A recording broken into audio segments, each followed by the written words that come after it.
We are joined by an esteemed member of the academic community that disputes the official version of 9/11, architects and engineers for 9/11 Truth's own Richard Gage, and I believe they have a new DVD series out that's more palatable for people's interest levels, a 10-minute version, 30-minute version, and 60-minute version. We're going to tell you how you can get that. And on top of that, he's touring the country explaining the controlled demolitions of 1, 2, and 7. And a large part of that has now been scientifically proven with this new paper that found unexploded thermite particles in the dust. Is that not correct, Richard? It is, and it's an unfortunate reality, Jason. Good to see you tonight. Yes, it's been too long. It's been quite some time since I've talked to you. I know I've met you on several occasions. You are a true, pioneer in this movement. You've dedicated so much to, again, exposing the truth about 9/11. You often, tour, give lectures, and now we have this new paper out. I was unable to, I got a hold of Kevin Ryan and tried to get him and Stephen Jones on. I haven't been able to do so. Love to talk to them in the future. But why don't you give the people out there just a synopsis of what this paper says and what the implications are? Sure. It's rather devastating for the official story. First of all, I've been an architect for 20 years, and I have never seen anything like the collapse of these three high-rises. Of course, no one really has. The Twin Towers, which were very explosive events. Mm-hmm. And so we're all wondering, well, what gave rise to this? It doesn't look like a gravitational collapse at all, which, of course, due to the official story, tells us that we're talking about jet plane impacts, explosions with jet fuel, fire, intense fires, weakening of structural steel, and then a gravitational collapse down to the ground.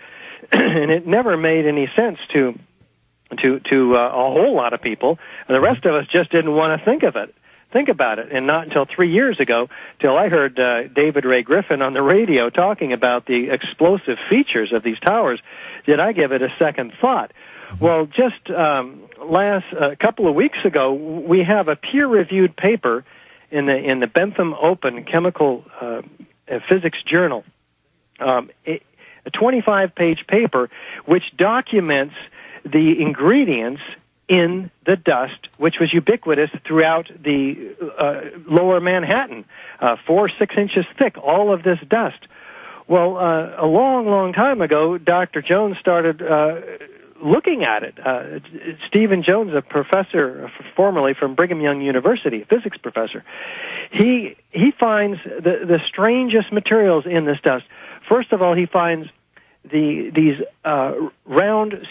spheres, which are previously molten iron, and they're let's talk tiny. about those moltenized iron spheres in a moment, Richard. We gotta take a break right now. We're gonna come back in about 3 minutes. I want to talk about the moltenized iron spheres, Stephen Jones's research, and so much more with Richard Gage. Architects and Engineers for 9/11 Truth is the website. We'll be back after this. Infowars.com, prismplanet.tv.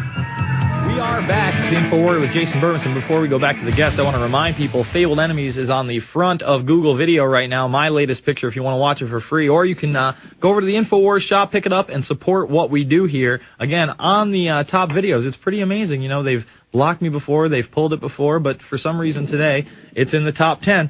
So go check it out if you haven't seen it yet. Fabled Enemies is the movie. Now, Richard, you were just discussing these spheres of molten metal that were found in the World Trade Center dust that Stephen Jones really started looking at that in 2005, I believe? Yeah, it's quite damning to the official story, because this is previously molten metal. Dr. Jones estimates that there must have been at least 10 tons of these previously molten iron spheres. And it's molten iron. I mean, it's not structural steel that's been melted somehow. It's iron, and it's got the evidence, chemical evidence in it, the chemical traces of thermite, an incendiary used to cut through steel like a hot knife through butter. It has traces of sulfur, fluorine, manganese, aluminum, iron oxide, oxygen. These are the elements of the chemical evidence of thermite. This is very damning. So he says, well, what could have created all of these spheres? It could only have happened in an aluminothermic event, thousands of them under intense pressure like explosives, which would have atomized the byproduct of thermite, which is molten iron, and sending it into all directions, very tiny droplets in spheres, because the surface tension of a liquid in an atomized form does just that. It forms itself into a sphere. So he takes the next step, and he asks, well, what would be the mixed ingredients of the pre-ignited form of the sphere, and would we find any of that in the dust? Well, he concludes it would have had to have been potassium permanganate, iron oxide powders, aluminum powders, and these other more rare chemicals that are found. And he says, well, let's see if we can find any of them. So sure enough, about I guess it was a year and a half ago or so, he finds unignited chips in every sample of thermite, in every sample of the dust that he had.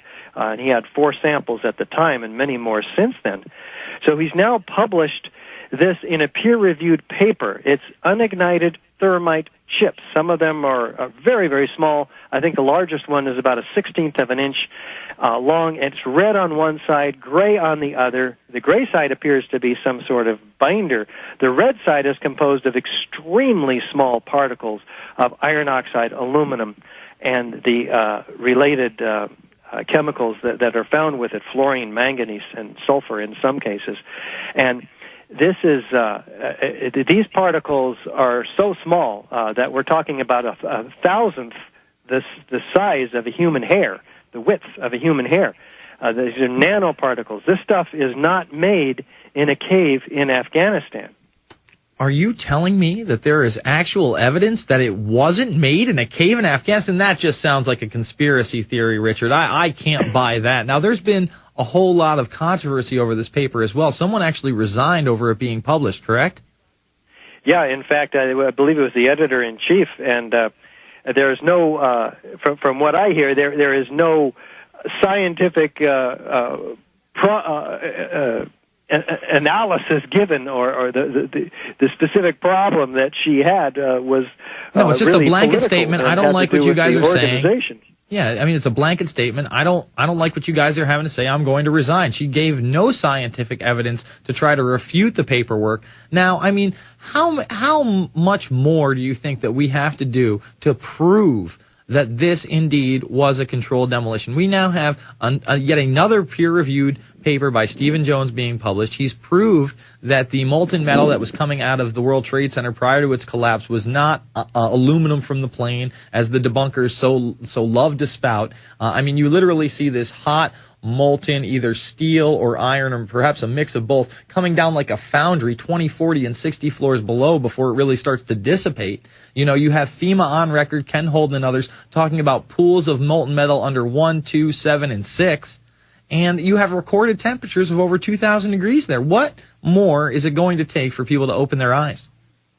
Well, unfortunately, it's not the evidence. Once we get the architects and engineers in front of the evidence, as you have been highlighting here for me, they see it. In fact, we had a booth at the American Institute of Architects 2 weeks ago, and we had hundreds of architects come by, and we gave out hundreds of DVDs and brochures. Guess what? 50 of them signed our petition, agreeing. Once they saw Building 7 coming down, for instance, they agreed, hey, that's a controlled demolition. Fire doesn't do that to buildings. Fire doesn't take out the core columns, all of them, within a tenth of a second of each other on each floor, synchronistically timed, which is what is required in order to bring a building straight down into its own footprint in just at basically free fall acceleration.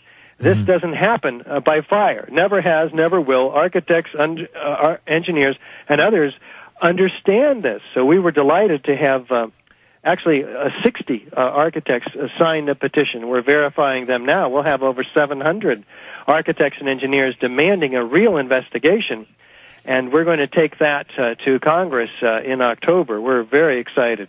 Well, that is we're going to be going news. to many other conventions, hopefully starting in July, and we've been invited to have a free booth in Virginia. Excellent. At the American Institute of Architects convention there, as well as a speaking opportunity.